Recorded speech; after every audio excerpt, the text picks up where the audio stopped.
पकड़कर नहीं चल सकते। जब नीयत कुछ और हो और अमल कुछ और हो तो फिर किस्मत कभी नहीं बदलती।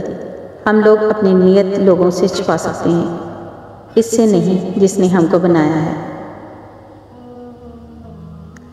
समझाने वाले तो बहुत हैं मगर समझने वाला अल्लाह के सिवा कोई नहीं। सबसे बुरा इंसान है जो आपको अपने मूड के मुताबिक डील करता है।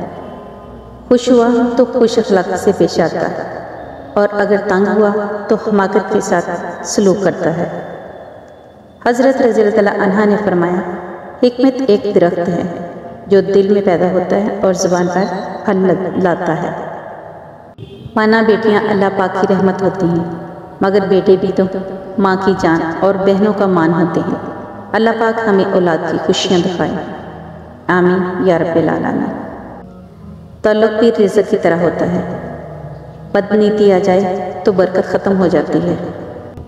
रसूलुल्लाह सल्लल्लाहु अलैहि वसल्लम ने फरमाया, नज़र का लगना हक है।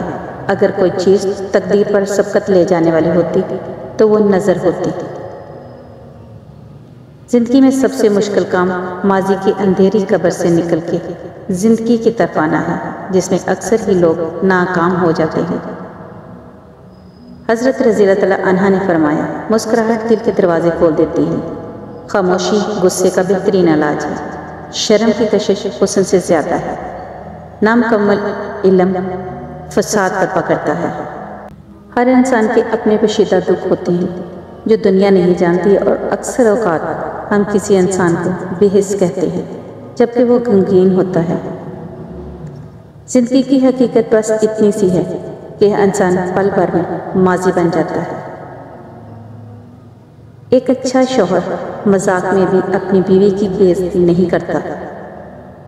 मुखलिस लोग रूठ जाएं तो मना लिया करें और मुनाफिक लोग रूठ जाएं तो खुदा का शुक्र अदा किया करें। मेरे चैनल को लाइक करें, शेयर करें, सब्सक्राइब करें। अल्लाह हाफ़िज़।